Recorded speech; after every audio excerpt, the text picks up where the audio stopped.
Aloha, everyone. Thank you so much for joining us on today's episode. We're very excited for our guest for today.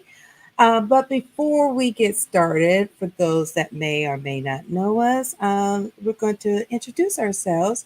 I'm Dana. I am a cosplay event and con staff photographer.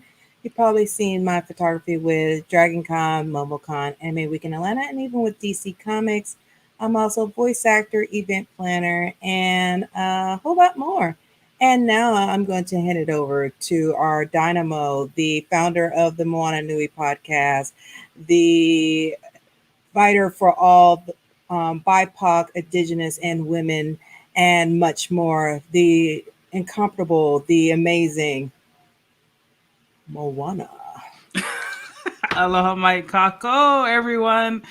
Welcome to episode 71.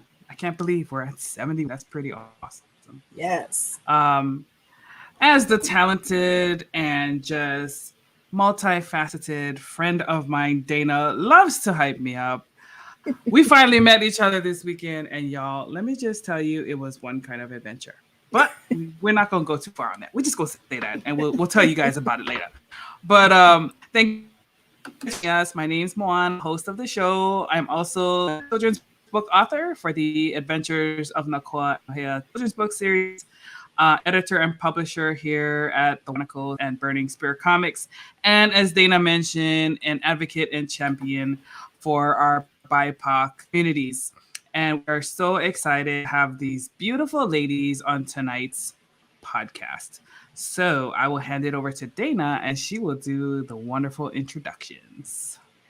Now, today's show, we have two special guests for our 7 o'clock Eastern episode.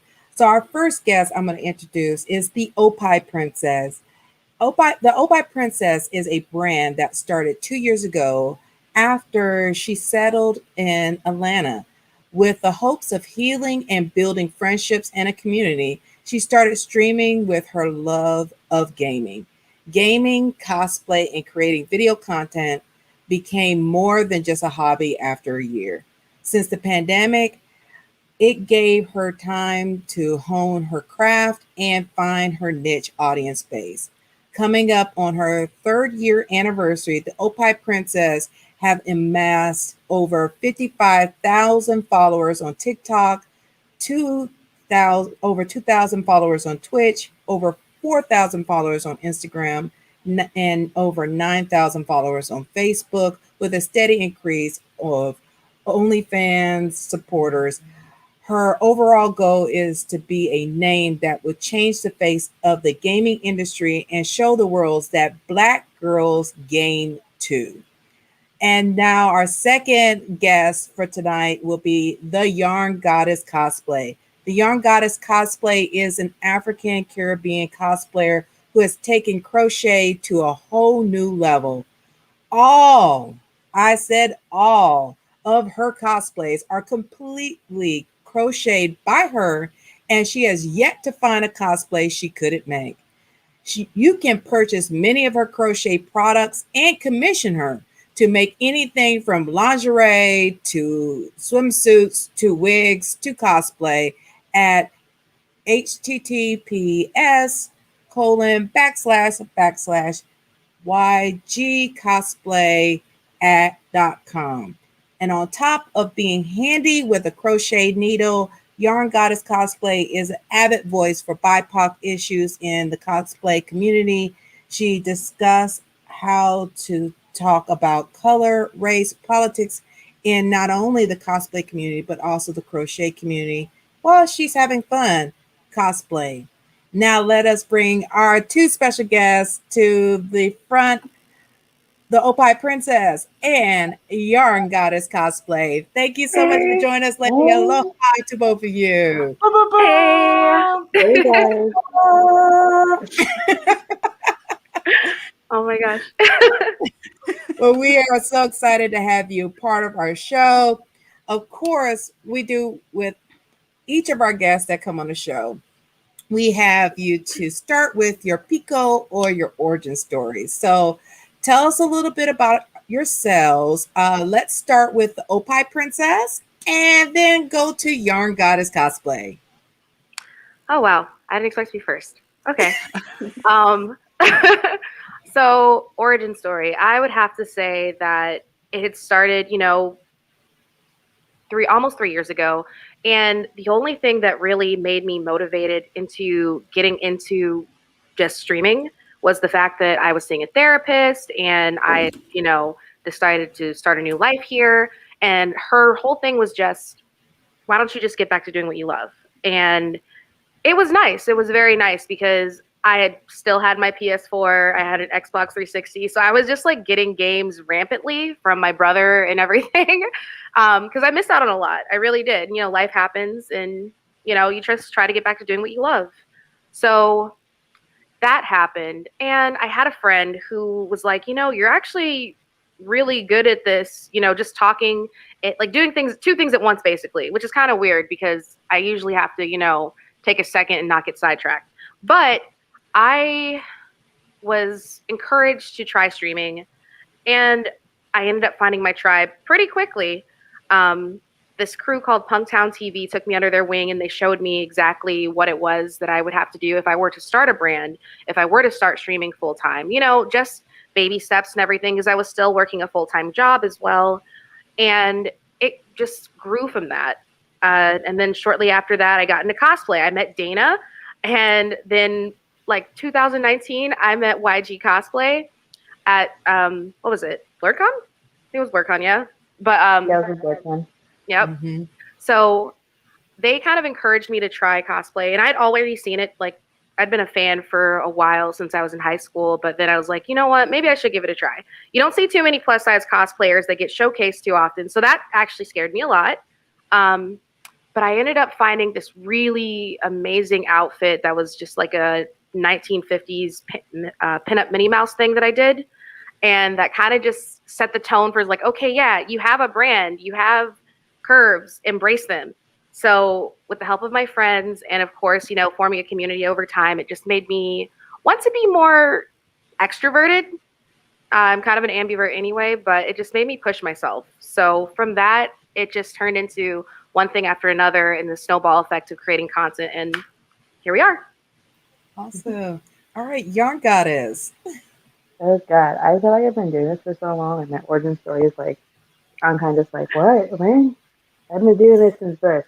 But I think I started crocheting. Well, first my mom taught me how to crochet when I was like 8 years old, and I like creating, crafting with my hands. And I remember getting to the cosplay community. I think it was Dragon Con 2010.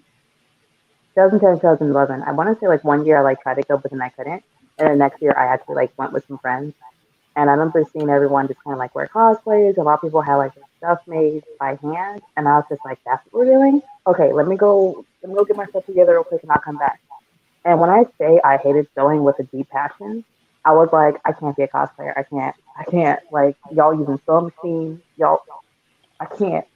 And one of my friends was just like, you don't have to sew. And I'm like, do I? Because everyone's sewing, and I feel really pressured to like learn how to do this, even though I hate it with a passion. And she was like, okay, if you hate sewing, then like, why don't you crochet again? And oddly enough, I had dropped crocheting for a while because like, you don't see crochet in cosplay, like at all. So I assumed, I was going to like not crochet and just pick up sewing, and sewing wasn't working out. So I was like, I can't be a cosplayer. And my friend was just like, just crochet, just incorporate the two. So I was hell nervous. I think it was AWA 2014, 2015. Yeah, 2014. I crocheted some pants for Erza Scarlet from Fairy Tale, like her little like fiery red pants, something real simple. And the response was like overwhelming. Everyone's like, "Oh my god, you crochet?" And I'm just like, "Yeah, why?" And they're just like, your pants are really cool. How do you like if you were just asking so many questions about it, I was like, okay, I guess y'all like it, so let me just keep doing this. And I think after a while, like I began to crochet more and more stuff, and people kind of began to notice me. Because then I think I met another crocheter who was actually a knitter, and she was like, "I've never seen anything like your stuff before. I kind of want to try it too." And then I started seeing people kind of like, I wouldn't say copy me, but definitely being inspired by me. But I kind of had a name, and I'm just like, I'm just here because I can't sew. So I'm glad you kind of appreciate this. And I think in 2016, the end of 2016, I think I like laid off from like my big girl job. And at that time, I think enough people were like, do you make stuff? Do you sell stuff? Do you use this and this? And I was like trying to figure out if I could use my like day job to fund my side hobby. And then, layoffs happened. And then I was just like, okay, guess what? I'm doing this full time. Um, and I kind of just jumped headfirst into it. And like that was 2016, 2017. And now here I am, 2021. And like I legit just like finished packing up packages for tomorrow's orders. And I've gone through like 400 boxes like since February. So that's kind of how I got here because, I turned, I don't know, yarn into a business. I don't know, like it's kind of like weird because I wasn't really planned. I was just going with what works, and it's working. There you go. I think that's pretty amazing that you were able to overcome, getting laid off and then turning something that was unexpected into like your full-time hustle. Like hats off to you. I'm actually hearing like quite a bunch of people who have mistakenly fall into it, right? Like I feel like sometimes you got to get pushed over the edge. Like, okay. When I say there was so much crying involved, because like it was right after like college and everything too. Like I thought I had like made it because like I got the job, I graduated school, I'm using my degree, and then the universe was like, nah. And I'm like, but why? Yeah, I think so many of us go through that. It's like, what am I going to do? I spent all this money for college. That was my first thought. I was like, okay, debt, I guess you'll just sit there and wait. Listen. I was like, if I was gonna be here, I would have skipped the college thing. Like, if I had known, I would just stayed home crocheting more. I would have been like a full-time cosplayer like earlier. But like, you live, you learn. Yeah. So what was your degree? Like what did you go to? I went to college. I would stay for everything, so I wasn't gonna go back. I started with the mass communication degree, and then I ended up doing a minor in social media marketing because like at the time it was like at that really weird transition where journalism was phasing out and everyone was just looking for like a digital marketer. So I was like, let me learn about social media and digital marketing. And it comes in handy. Like I feel like I didn't flop as quickly as those businesses do because I kind of knew how to use social media for business and marketing anyway. So I didn't have to like go over some of the obvious hurdles that most new businesses do. Because like I remember people asking like, how do you use Facebook? And I'm like, just give Zuckerberg money and hope for the best. But but I got a minor in studio art.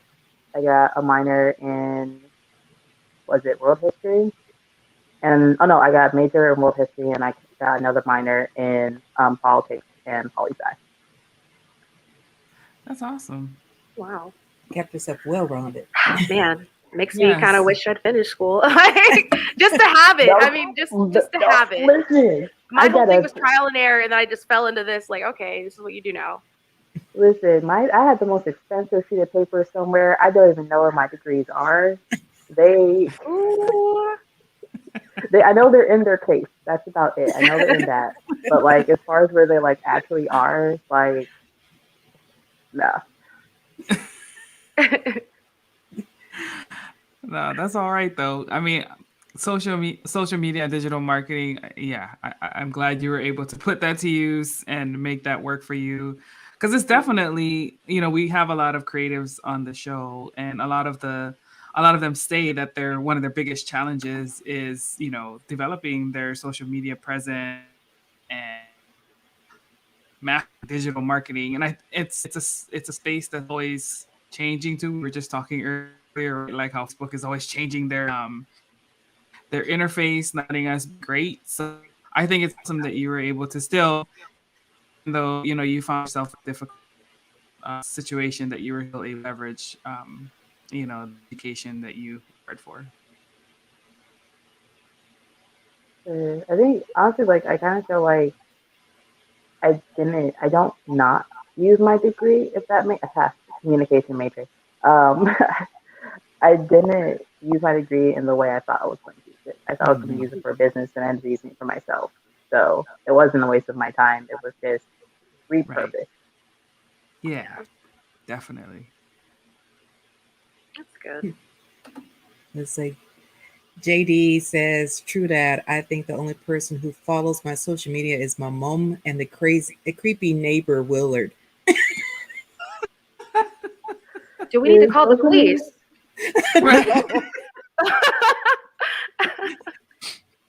We got you, JD. Exactly. We'll have a code word. You send it through the podcast if Willard is looking at you through your window. So just let us know. We Right. got you. Oh, that's too funny. So, Oppai Princess, you a little bit about your, how you got into gaming, and how you've built your brand around that and video and creation. With gaming being such mainly a white male dominated space, how have you navigated it? And what kind of tips can you give women gamers on how to deal with entitlement and harassment from male gamers? Okay, this is a doozy. It's a very good question. I hate to say it because I hear this a lot with people who do stream in general in the Twitch community. They're called titty streamers, basically. And I can promise you, I stream more often than not in a sweatshirt, sweater, crew neck t-shirt or something. And every now and then, just because it gets hot in my room, I'll wear something that's, at least, a little bit of airflow here.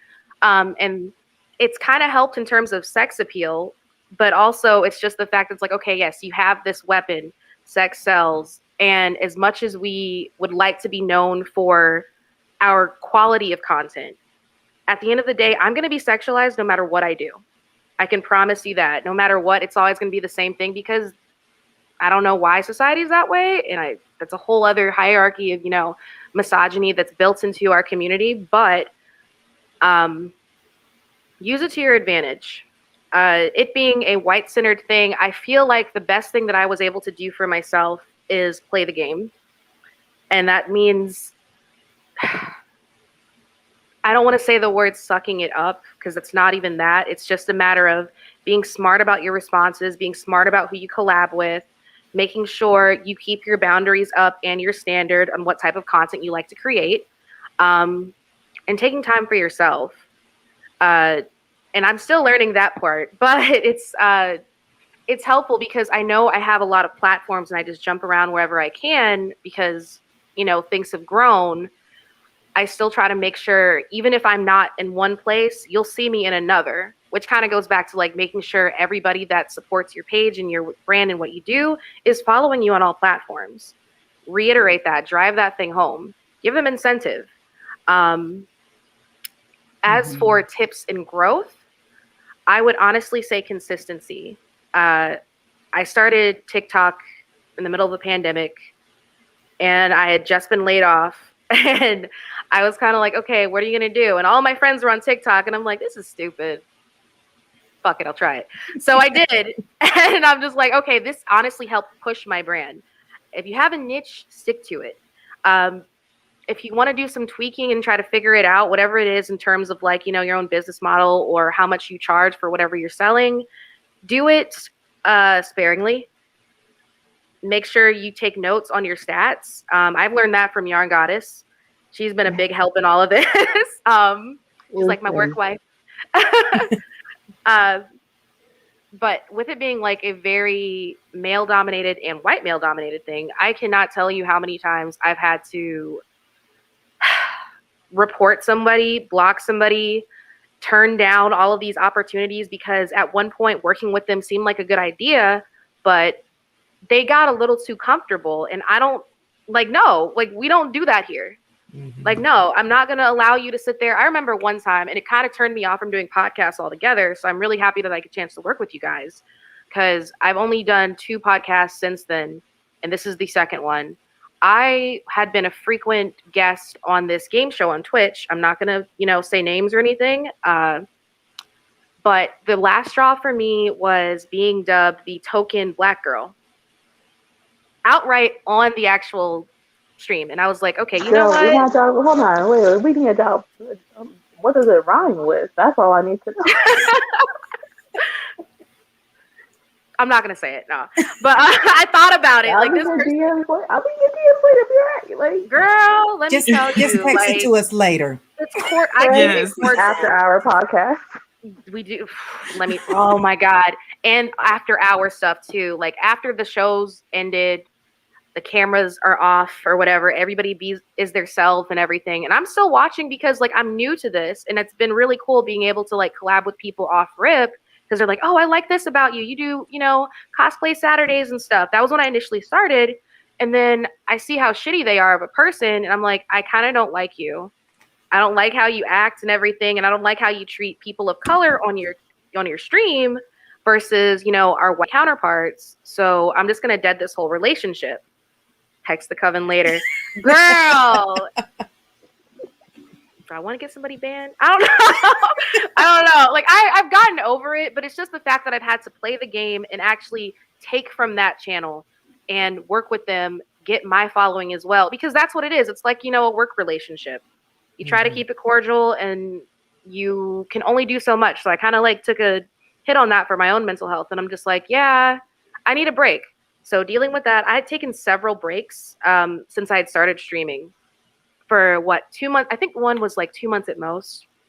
And then I came back and everything was fine. Nothing was on fire. But I wouldn't do it again. I just think consistency really does matter. Definitely take care of your mental health first, but always be consistent in any platform. Talk to your viewers. Let them know like, hey, I'm going through this. Be transparent. You're building a relationship with them. And that's something that they value because even though it's like parasocial relationships, you do value them. And show them that. Yes. So yeah.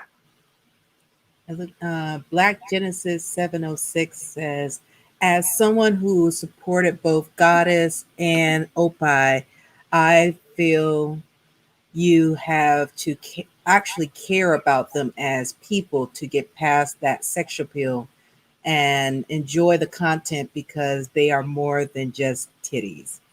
This is why we love you. Yes.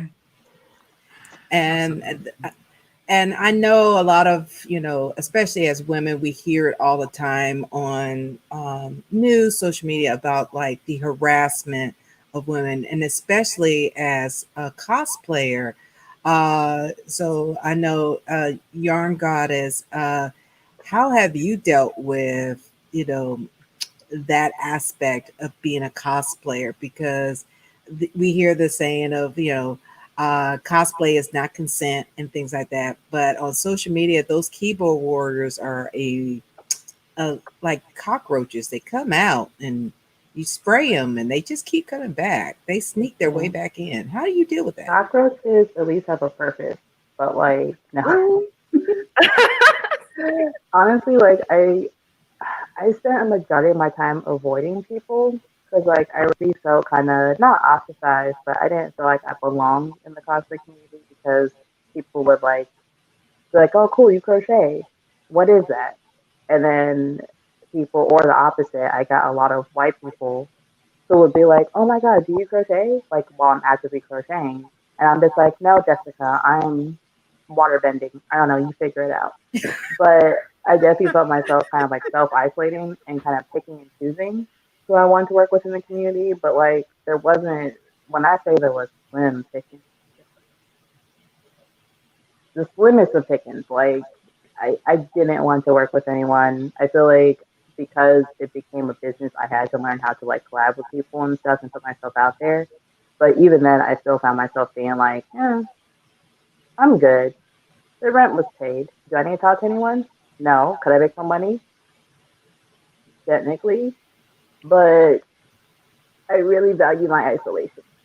And I think it was like now, I want to say 2019, 2018, around that time is when I was kind of like, okay, I'm comfortable enough with my brand.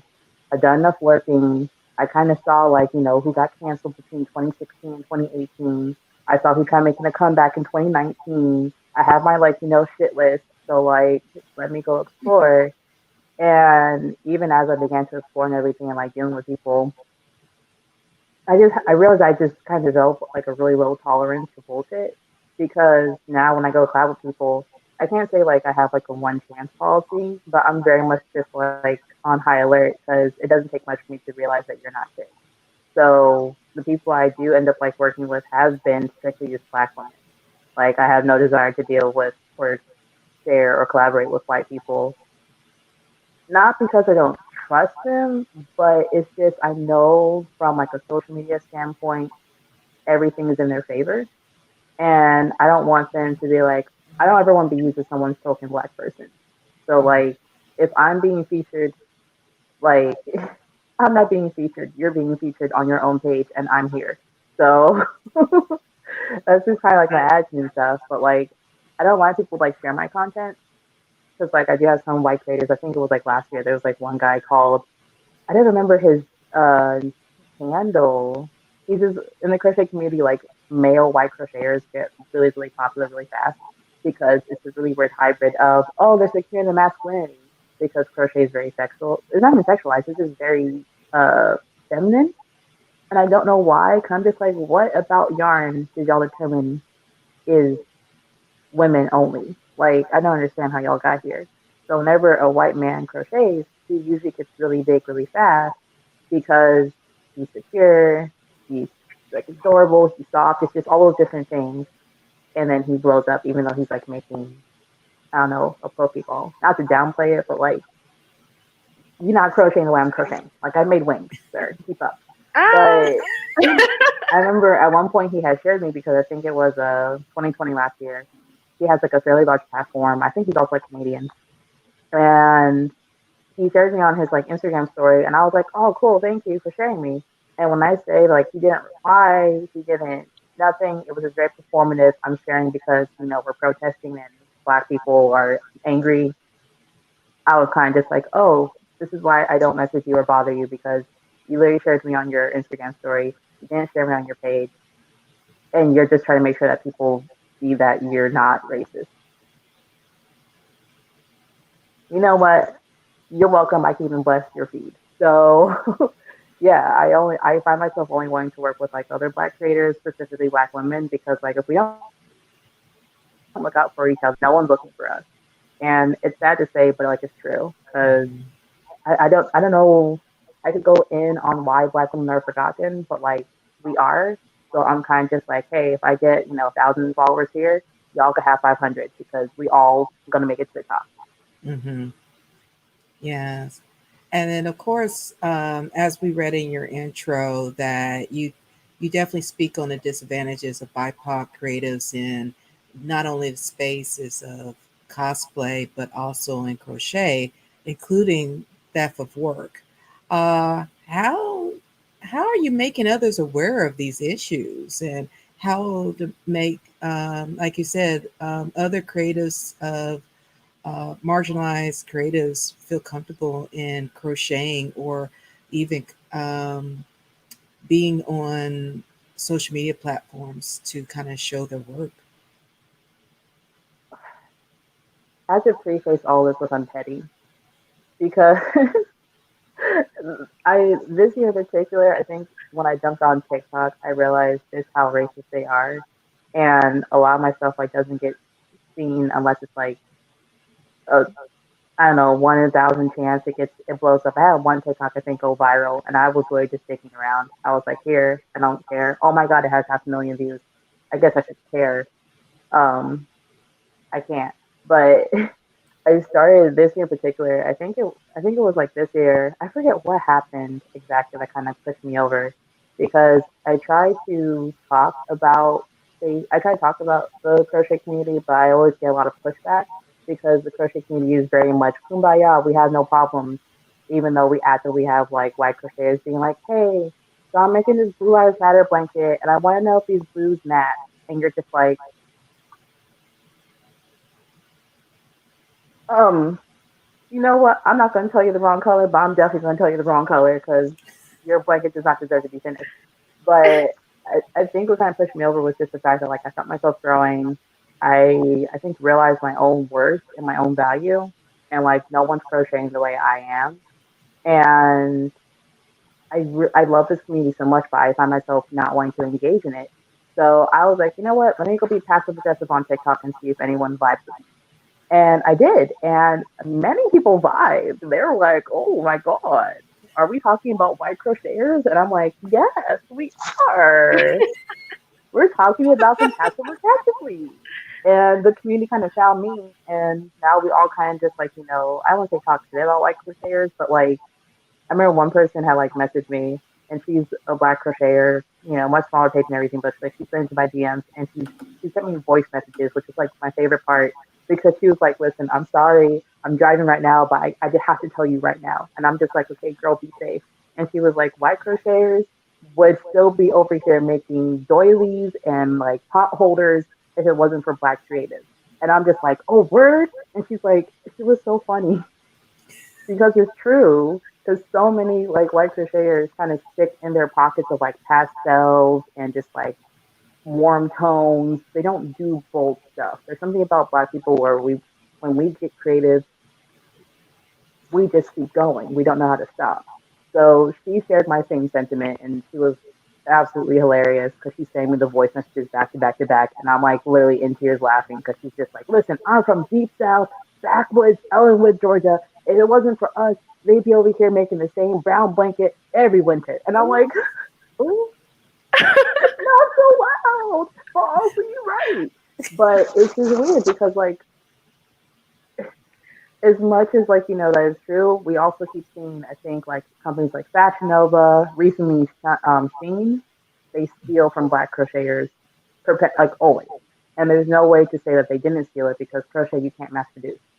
So it's really easy to find the original artist because as long as you do a Google image search, you'll find the original creation or like 10 pictures in an instant page. So yeah, I just chose violence one day, and people are like, "It's my time," and then we all kind of like arose like that one bad guy from Power Rangers, just kind of cackling from like I forget her name, but we kind of all Rita came cackling. Impulsa. Yeah, Bro. that was all of us. We're just like, "It's our time," and people seemed to listen to me, and I was like, "Okay, well, I don't really know what's gonna be like." I have a lot of stuff that I have to like not say because I get very passive, and I just have a very dry humor because I'm tired. I'm very tired because like it doesn't make any sense that a white man could be the face of crochet magazines across board, and then we got crocheters who are literally. I think there was one girl recently who like did the design of Chloe Bailey's outfit. I think it was like the orange one with the chains and stuff. She crocheted it, and it took her like she was like, "Oh, it took me like 4 days," and I'm like, why aren't we famous? I just need to know. I need to know because we're doing too much for us to not be famous. Like homeboy over here been doing the same butterfly bee plushie, and then you just recreate Chloe Bailey's entire outfit out of yarn in 4 days. Mm. That's pretty damn amazing. And looks like JD says in the comments, it seems like the Black female cosplay community is very supportive of one another. Is that fair to say?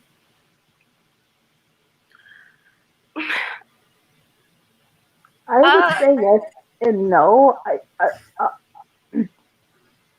I want to say 70 to 85% of the time, yes, but then there's always those ones that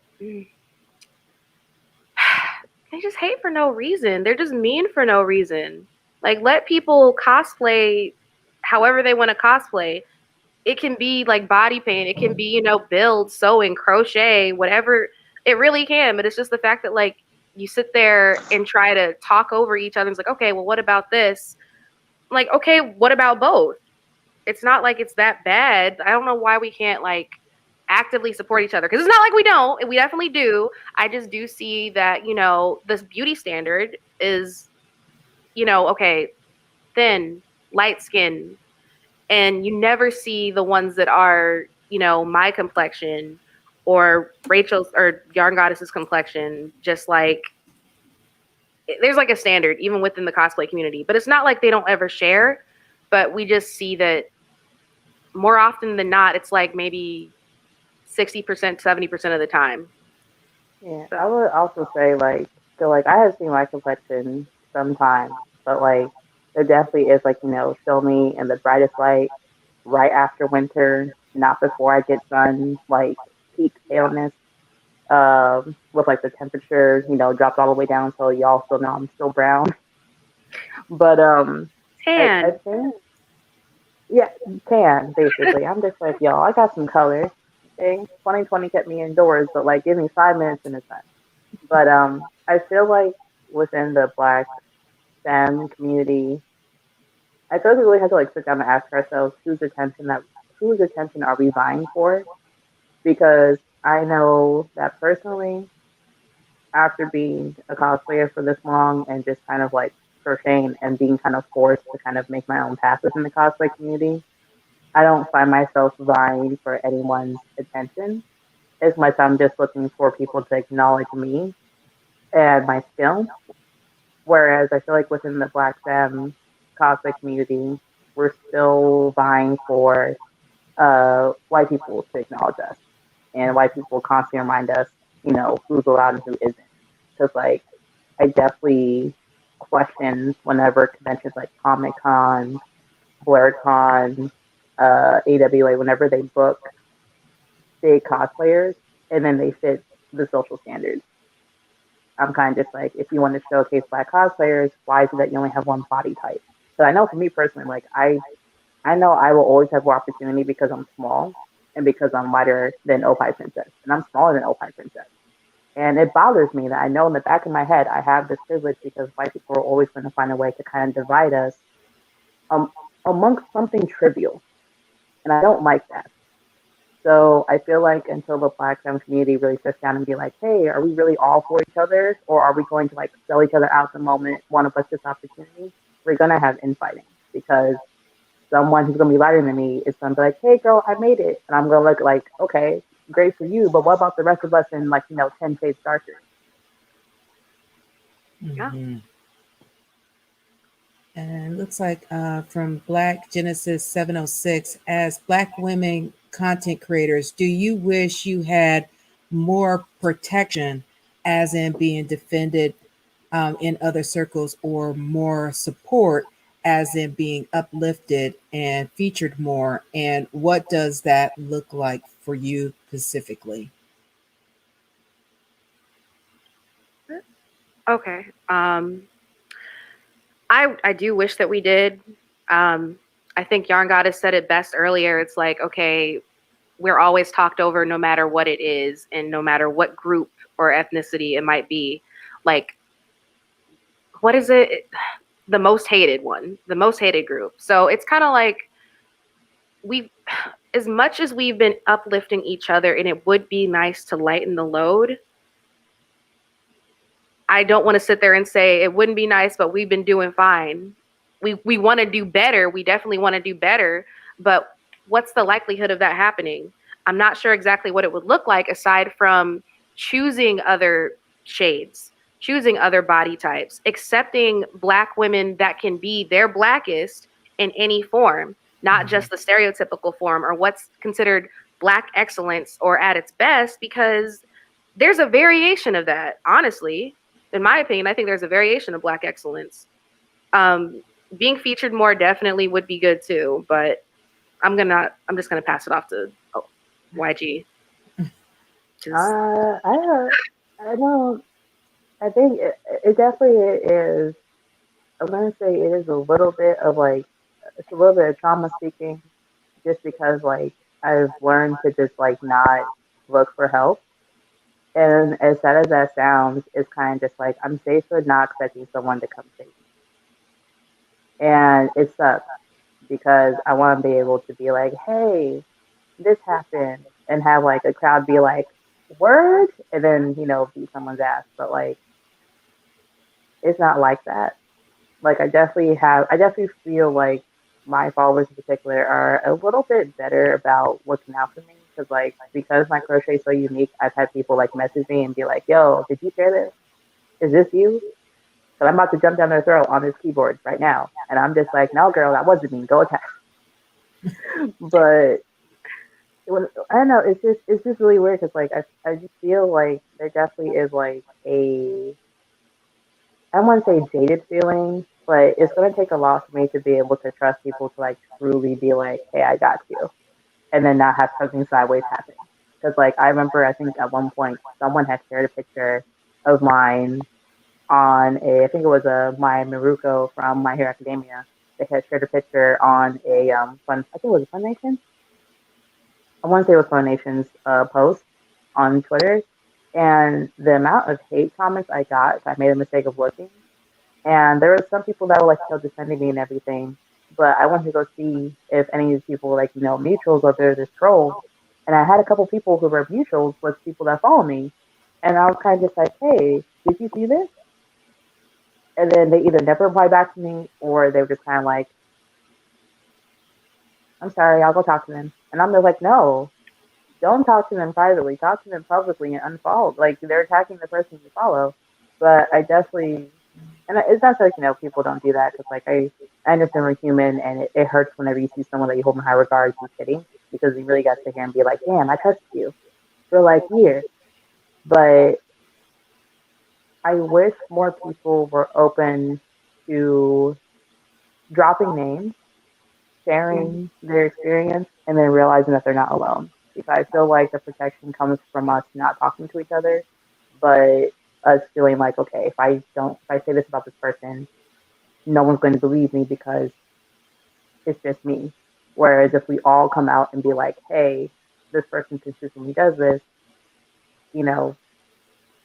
well, how much more proof do you need? And that doesn't always help either because there's no real safety in numbers. I sound so depressed about this because it is like I want this stuff to work, but it doesn't.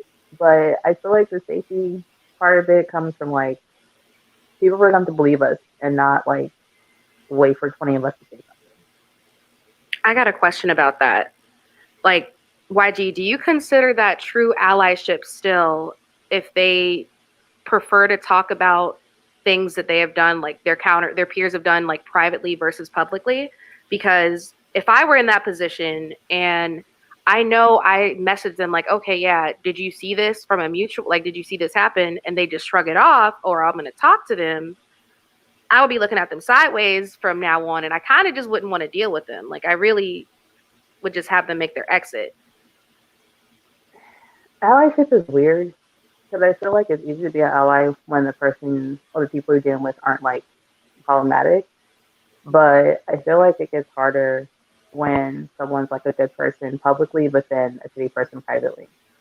Because like I know people don't like being put on the spot. I don't like being put on the spot, so I've gotten into the habit now of just adding people whenever I see one of their friends doing something. Because then it kind of forces them to be like, yo,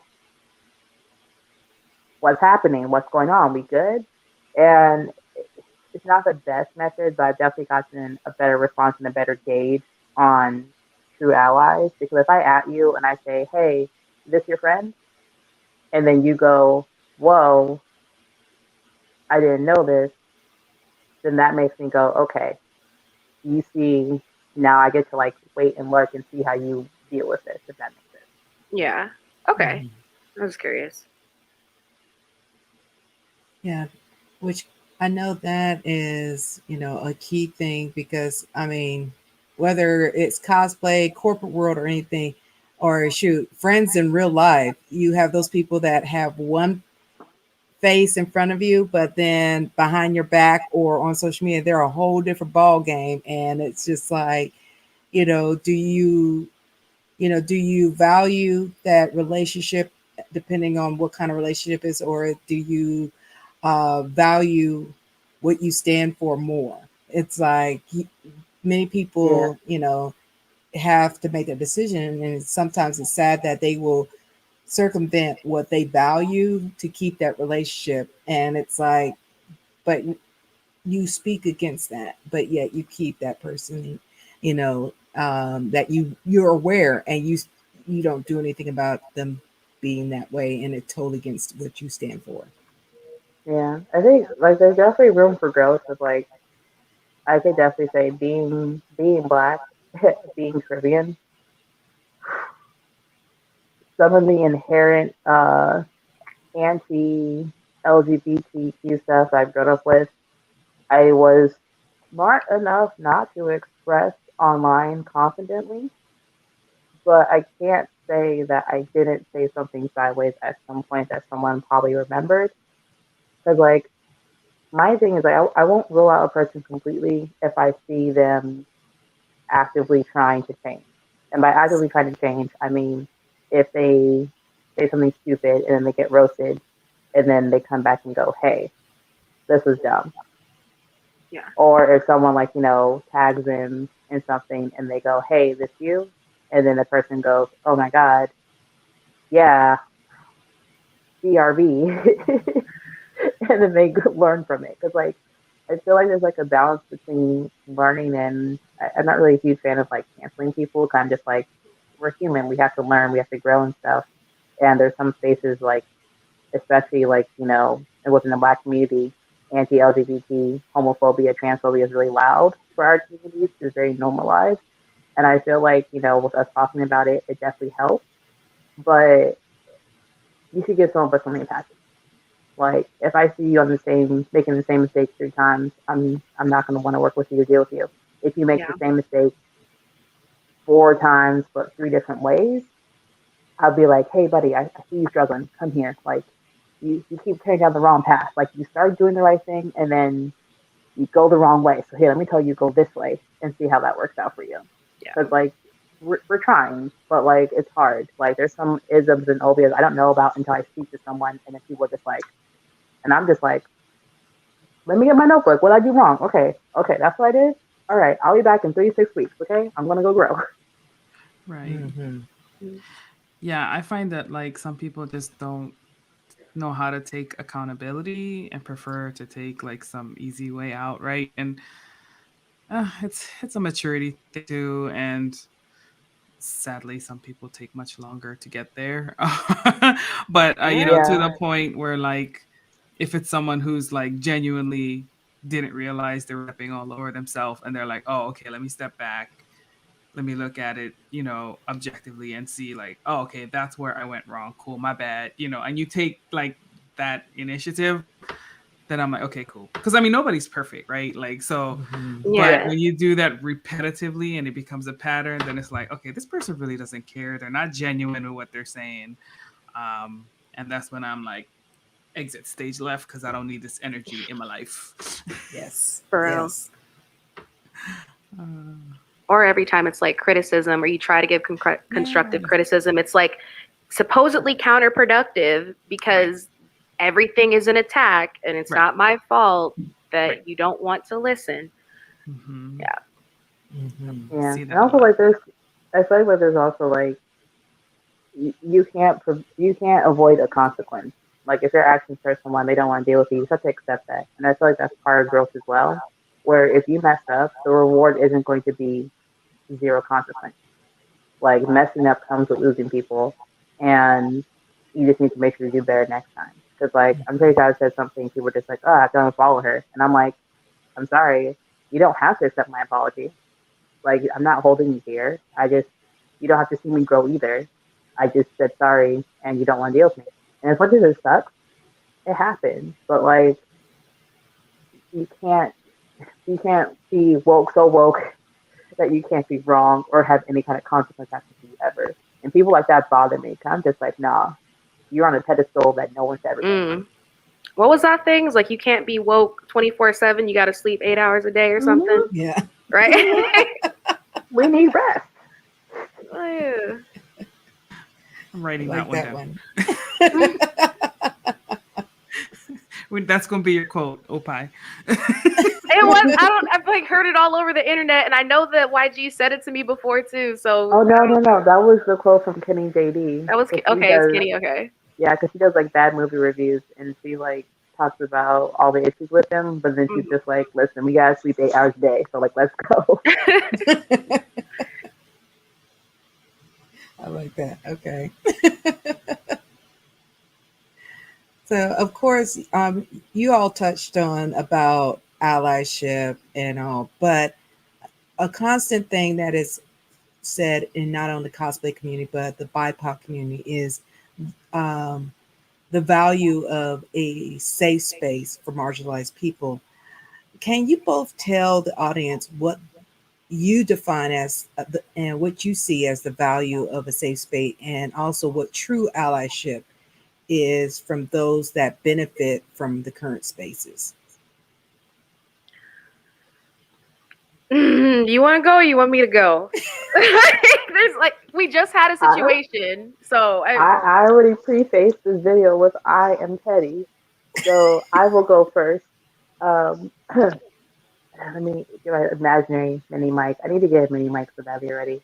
But true allyship is letting your black friends be black and letting them just be free in any form of blackness they have, and to not enter a cosplay contest where you could potentially be the winner. Because even if the chances are zero, they're not, or even if the chances are like 1 out of 5, they're not zero, and that bothers me so much because allies, allies in any safe space are just the bouncers to the club. Like if I'm in the safe space in the black nerd space, I don't want my white friends to be twerking with me. I want them to be talking to the Chads at the door who are just like, well, why can I get in? I want them to do the work that I used to do. Because like, as much as people want to be like, oh, I'm an ally, I'm just like, okay, if you are, then why am I arguing with the person about my blackness when you could be? Like, that's your people. So I'm going to go twerk over here in my little Sailor Moon, Hosage outfit. And you could talk to Jessica about the ins and outs of a safe space and segregation. That's between you two. I'm going to go have fun. And it's important to have that because like people don't realize how much work it goes into being black, specifically a black woman, because literally every day we just wake up and breathe and someone's like, I don't feel like, I'm like, can I have my coffee first? Can I breathe for a minute? So allies should be able to give us, the mental break that is having to talk to people about, Hinata isn't a black character, but she's not white either. Okay, I'm gonna do this. Okay, well my titties are out because they can't really go inside. They have to sit somewhere. Like we gotta take a break from that. And if allies really see the mental like gymnastics that we go through every day, they would be like, okay, this is her safe space. This is her mental break. I will go fight, the KK Karens for you. Speak on it. Mm-hmm.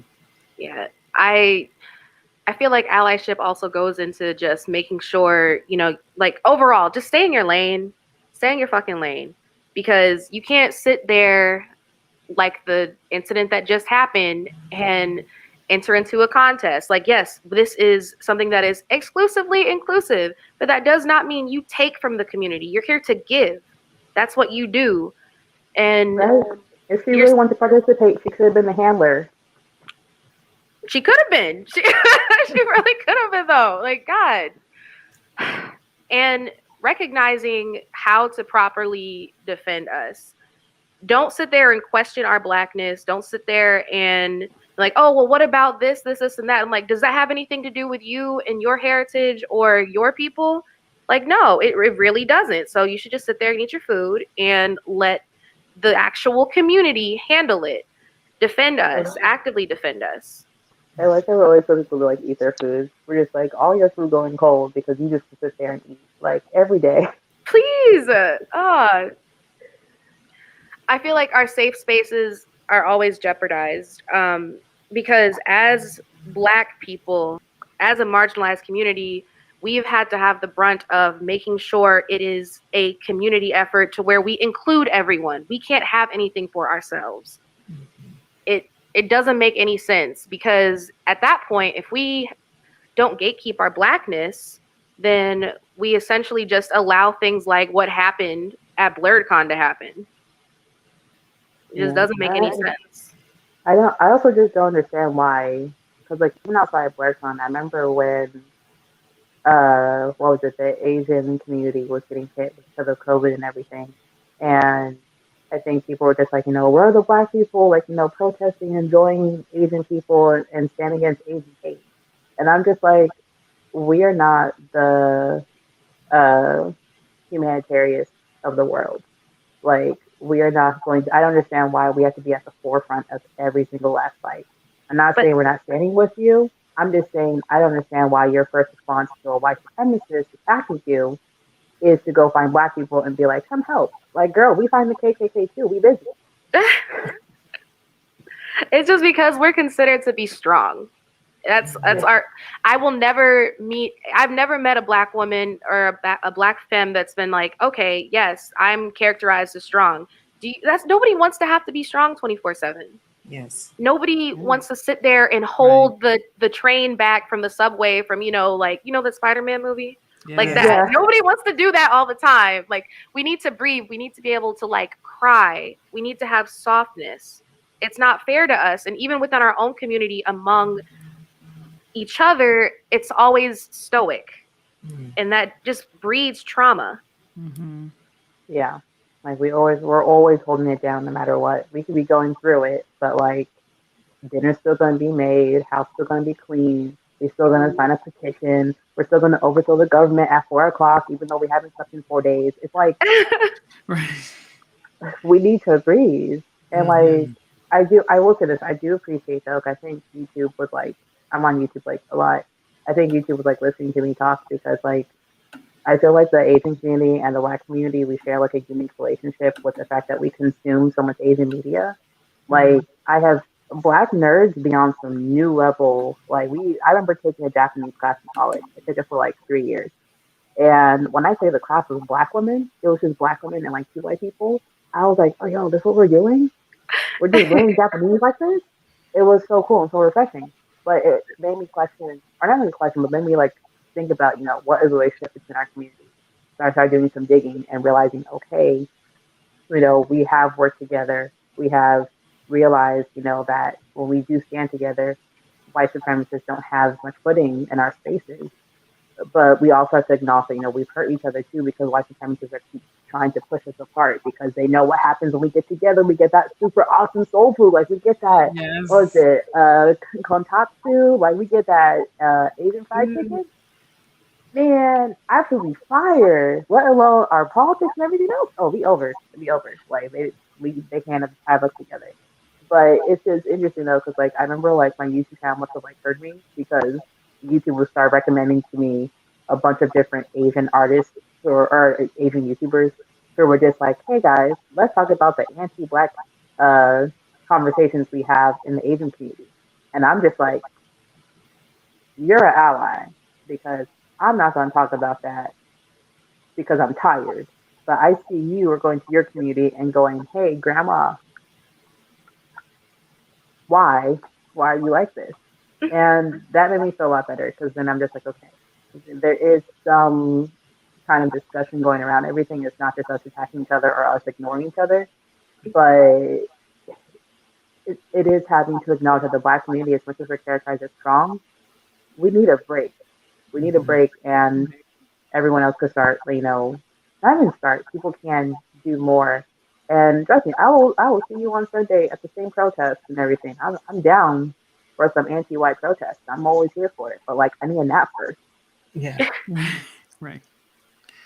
And Yes. as we're getting towards the end hour, we have one more question that came from the audience that we'll go ahead and read off, and then we'll get ready to wrap up. We have from Toting Cade. What about when you are best friends, dating, or married to others? You can get in trouble trying to exclude them. How do y'all feel about when you're best friends, dating, or married to someone that is of white ethnicity? Okay. I want to say this real uh, quick. okay. I keep my personal life private because I understand how polarizing it is for a Black woman to like date outside her race. But I would say that if your partner truly understands their place in your Blackness, they will not be bothered if you leave them at the club. They will not be bothered if you go to a Black Panther screening and they just make sure that they pay for your Uber to get there safely. Like, true allies are not bothered by being excluded from Black activities. Yep. It's a conversation that does not involve them. Like, you are an ally. You understand that this is your place in making us feel safe. So this protest, everything that we're doing, does not involve you. You're not the enemy or anything like that. It's just, I don't understand why that's, I'm not gonna say why that's a question, because it's a great question. I get it. But I guess it's in terms of like making sure other like white people feel safe, because it's like, okay, well, they're excluding us. This means they must be against us. Their pro-blackness must mean it's anti-white, and that's not it at all. You don't have to be invited to the cookout. You can just go ahead. My thing is like this question is always almost brought up with black women because no one's going to question a black man's loyalty to his black identity, and he has like a whole white woman.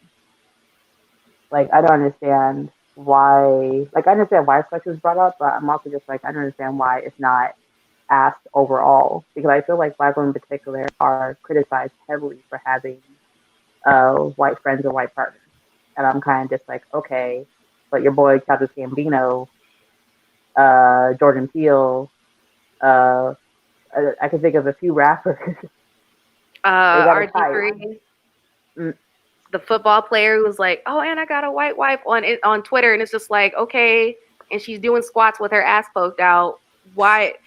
You already know how she got the shape. What are we talking about here? Listen, the water bottle's empty, but I'm still sipping. The tea is hot.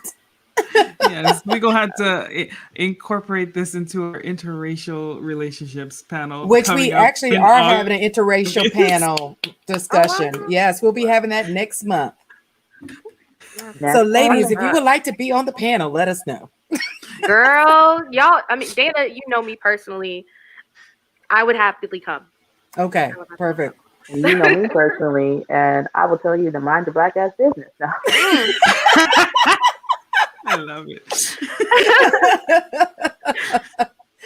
All right. Well, we are at the top of the hour. And of course, as you all have seen in the banner right below, please follow the Oppai Princess on IG, Facebook, and Twitter at Oppai Princess, and Yarn Goddess on IG, Facebook, and Twitter at YG Cosplay also. But also, as you've been commenting tonight, what we do at the Moana Nui Podcast, we do have a giveaway for the Moana Nui prize pack.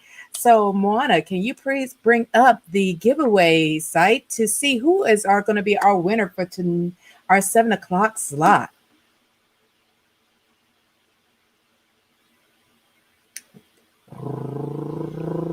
Who's going to be our winner tonight?